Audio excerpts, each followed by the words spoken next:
Inflation is back to normal, or at least that's what the numbers say. In the US, in Germany, across Europe, the official rate has fallen almost back to where it's supposed to be. So the crisis should be over. But look around, and it doesn't feel over at all. Rent, groceries, energy, everything still costs more than it used to, and somehow your money runs out faster than it did a few years ago. The politicians, though, they are celebrating. So we had the worst inflation in history and the history of our country. But the report was incredible. Inflation is way down. That means prices are coming way down. And technically, he's right. The number really did come down. But if inflation really is over, why does everyone still feel broke? That's the question. And the answer is more interesting than prices went up. Because it turns out the official numbers can be completely true and still hide almost everything that actually matters. Let me show you what it's hiding. First, we need to be clear about what that inflation number actually measures, because there isn't really one single measure of inflation. Economists use different measures because they answer different questions. One of them is a GDP deflator.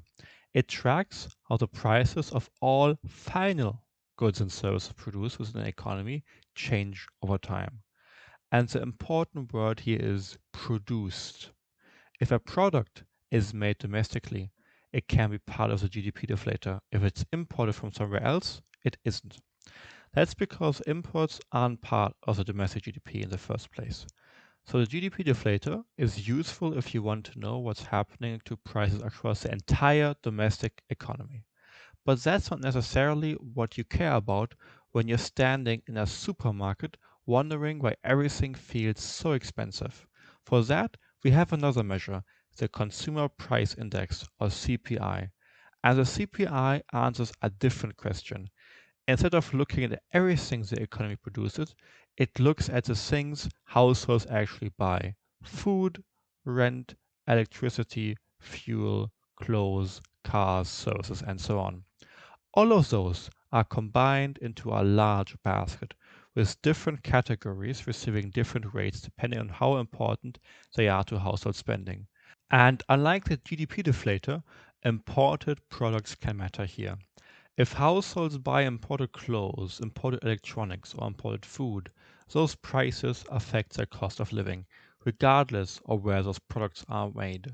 So if we want to understand why people still feel squeezed, the CPI gets us much closer to the problem. But even here, there's something we need to clear up first. When inflation falls, prices don't fall with it. Imagine something costs $100. Then prices rise by 8%. Now it costs $108. The next year, inflation falls to 5%. Good news, except the price is now roughly 113. Then inflation falls all the way to 3%. And now you're paying around $117 for something that just a couple of years ago cost 100. Inflation collapsed from 8 to 3%, but the price never came back down. It simply started increasing more slowly. And that's the first reason why the end of an inflation crisis can feel so strange. The inflation rate can return towards normal, while the higher price level stays exactly where it is. But even that doesn't explain everything, because the CPI has another limitation. It's an average.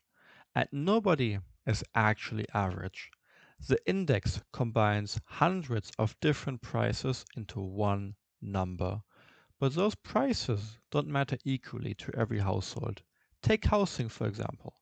Housing represents a huge part of household spending, but how important it is to you depends entirely on your situation. Someone spending half of their income on rent experiences rising housing costs very differently from someone who bought their home 20 years ago and has already paid off their mortgage. The same is true for food, for energy, for transportation, for almost everything. Two people living in the same country can therefore experience completely different increases in their cost of living, even though both of them are looking at exactly the same official inflation rate. And that doesn't mean that the CPI is wrong. It is doing exactly what it was designed to do. It measures how the price of a representative basket changes over time. But a representative basket is not your basket. And that's the crucial difference. When politicians say inflation is back under control, they're talking about the average rate at which prices are changing. They're not saying your rent went back down. They're not saying groceries became cheap again. And they're definitely not saying that your purchasing power has recovered. Because for that, we have to look at the other side of the equation, your income. Because prices are only one side of the equation. Whether higher prices actually make you poorer depends on what happened to your paycheck at the same time. And this is why we need to distinguish between two things. Nominal wages, the number printed on your paycheck, and real wages, what the paycheck can actually buy. Imagine you earn $3,000 a month. Your employer gives you a 4% raise. That sounds pretty good. You're earning more money than before. But now, imagine at the same time, your cost of living rises by 6%. Your salary went up, but what your salary can buy went down. And that's the difference between nominal and real wages. So what matters isn't simply whether your wage is rising. What matters is whether it is rising faster than the prices you actually have to pay. And during the inflation shock, for a while, it wasn't. And this becomes much easier to understand if we stop looking at annual inflation rates for a moment and instead look at what happened to the actual level of wages and prices. Let's set both to 100 before the inflation surge. Now watch what happens. Prices move first. Energy becomes more expensive. Food becomes more expensive. Housing becomes more expensive. And the overall price level starts climbing very quickly. Wages rise too, but they react more slowly. And that gap between the two lines is the important part. That's the loss in purchasing power. You might be earning more dollars or euros than before, but each of those dollars buys less. Let's take a look at the United States. During the initial inflation surge, consumer prices accelerated much faster than wages. That pushed real earnings down. Later, something important happened. Inflation began to slow while wage growth remained relatively strong, and workers started catching up. That's important because the story is not that wages simply fell further and further behind forever. They didn't. A significant part of the lost purchasing power was eventually recovered. But look at how long that took. For years, households were already paying those higher prices while their wages were still catching up. And now that catch up has started to stall again. In July 2026, average hourly earnings in the United States were 3.2% higher than 1 year earlier. Consumer prices were up 3.4%, which means that after adjusting for inflation, average hourly earnings were actually 0.2% lower than a year earlier. Now that's not another collapse in living standards. It's a small change, but it shows how fragile the catch-up is. Inflation doesn't need to return to 8 or 9% to squeeze purchasing power again. It only needs to run slightly faster than your paycheck. And Europe tells an even clearer version of the same story. When the inflation shock hit, wages reacted with a substantial delay. The ECB estimates that between the beginning of the inflation surge in 2021 and the peak of inflation, real wages in the euro area fell by roughly 5%. 5% might not sound catastrophic, but remember what that number means. It means that the average worker could buy roughly 5% less with their compensation than before the shock. Not because their salary necessarily fell, it probably rose. Prices just rose faster. That's one of the most counterintuitive parts of inflation. You can receive a pay raise and become poorer at the same time. By the first quarter of 2025, ECB calculations show that compensation per employee after adjusting for consumer prices was only around 0.5% below its level at the beginning of the inflation surge. At the end of 2022, that gap had been around 5%. So again, workers did catch up, and that's important. But here's the part those final numbers don't show. Suppose prices jump ahead of your salary in 2022, and your wages finally catch up in 2025. At the end of the graph, everything might look fine. Your real wage has recovered, but for the 3 years in between, you are still poorer. You still bought groceries in 2022, you still paid rent in 2023, and obviously you still paid your electricity bill in 2024. Catching up later doesn't reimburse you for the purchasing power you already lost along the way. And that's one reason why the lived experience can lag behind the economic statistics. A graph can say real wages recovered, while a household remembers 3 years of cutting spending, saving less, or watching its monthly buffer disappear. There's another caveat here. Just like the CPI, an average wage is still an average. Not everybody receives the same pay increase. Not everybody works in the same sector. And as we saw earlier, not everybody buys the same basket of goods. In the euro area, the ECB finds that real wages have already surpassed their pre-inflation levels in some countries and sectors, while they still lag behind in others. So an average worker can have recovered their purchasing power, while millions of individual workers have not.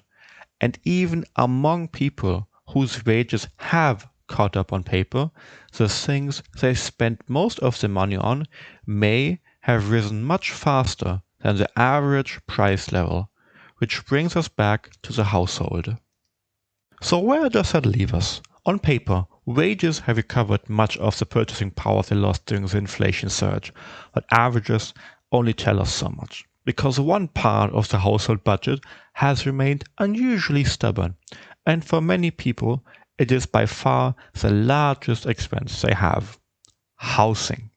And unlike groceries or gasoline, housing has a problem that lower inflation cannot fix. And this is where the inflation story starts turning into something else entirely. Because housing doesn't behave like most other things we buy. As the price of a product rises because demand suddenly increases, companies can usually respond. Factories produce more, businesses import more, supply expands. Housing can't really do that, at least not to the same extent. Building new homes takes years. You need land, permits, financing, workers, materials, and in many cities, approval to build at all. So when demand rises faster than construction, the market can't quickly produce more housing. Instead, prices and rents absorb the pressure. And in many places, this isn't a problem that started during the recent inflation shock.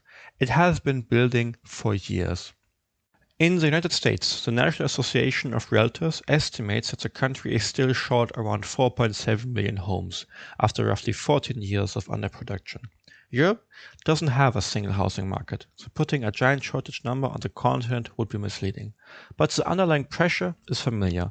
The European Commission estimates that housing supply currently faces an investment gap of roughly 150 billion euros every year, just to match demand. So in both cases, we're dealing with something much slower moving than the inflation rate. And that interest rates make things even more complicated. When inflation surged, central banks raised interest rates. That reduced demand. A more expensive mortgage means fewer people can afford to buy, and normally weaker demand should push prices down. But here's a catch. Higher rates also make it more expensive to build new homes. Developers borrow huge amounts of money before a building produces a single cent of revenue. So when financing costs jump, some projects get delayed and others stop making financial sense entirely. So higher interest rates can reduce housing demand, while simultaneously making it harder to increase housing supply. And in the US, there's another strange effect. Millions of homeowners locked in extremely cheap 30-year mortgages before rates rose. Selling their house would mean giving up that old mortgage and taking out a much more expensive one. So many simply stayed where they were. Federal Reserve researchers estimate that this mortgage lock-in explained around 44% of the decline in mobility among mortgage borrowers between 2021 and 2022. So higher rates didn't just reduce the number of buyers, they also reduced the number of sellers. Europe often experiences the same rate shock differently because mortgages in many countries reset more frequently. There, higher rates can hit existing homeowners more directly. Different symptom, same underlying problem. Housing adjusts slowly. And that's the limitation of monetary policy. A central bank can move an interest rate in a single afternoon, but it cannot build a million homes in a single afternoon. Lower rates can make construction easier. Regulation can change. More land can be open for development. More homes can eventually be built. But all of this takes time. A shortage that accumulated over a decade doesn't disappear because headline inflation returned to 3%. And that brings us to the real problem. We've been talking about the end of the inflation crisis as if it also meant the end of the cost of living crisis. But those are not the same thing. And that's an important distinction, because when central banks set out to fight inflation, they were never trying to bring prices back to where they were before the crisis. They were trying to stop them from rising so quickly. That might sound like a technical difference, but it completely changes what winning against inflation actually means. Getting inflation back towards 2% does not undo an 8% increase from the year before. In fact, central banks generally don't want prices across the economy to fall back to the old level. That would mean sustained deflation, something that can create problems of its own. So when inflation began falling, monetary policy was doing roughly what it was supposed to do. The emergency was ending. But households were left with the new price level that the emergency had created. And that's why I think it's more useful to think of what happened as a transformation. The original problem was that prices were rising far too quickly. Today, the bigger problem is whether incomes, housing supply, and household budgets can adjust to the much higher level those prices reached. The crisis didn't simply disappear.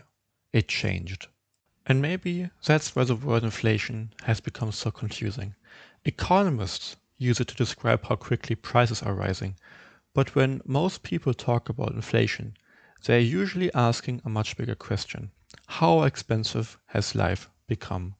Those aren't the same thing. And once you separate them, the contradiction disappears. Inflation can return to normal long before life does. Thank you for watching. If you enjoyed it, feel free to like and subscribe. Also, give me your feedback. I always love reading comments. Cheers.